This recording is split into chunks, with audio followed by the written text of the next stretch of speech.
आपण सिद्धिविनायक मंदिराला विकासासाठी 500 करोड दिले अशी माझी माहिती आहे. सिद्धिविनायक मंदिर आम्हा सर्वांचं आराध्य दैवत आहे, आपल्या सगळ्यांचं आराध्य दैवत आहे, त्याबद्दल कोणाचं दुमत नाहीये.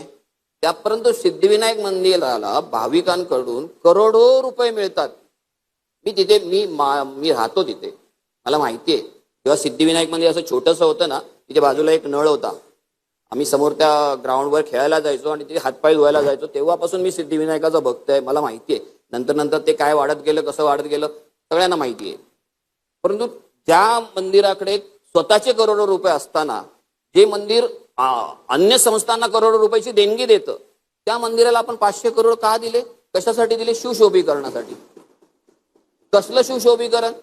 मंदिरा संस्थानाने इनलिगली अख्खाच्या अख्खा रस्ता एन्क्रोच करून घेतलेला आहे. कोर्टाने तसे आदेशही दिलेले की हे एन्क्रोचमेंट आहे, काढून टाका. पण ठीक आहे, भाविकांच्या भावनेखातर आपण ते काढत नाही आहोत.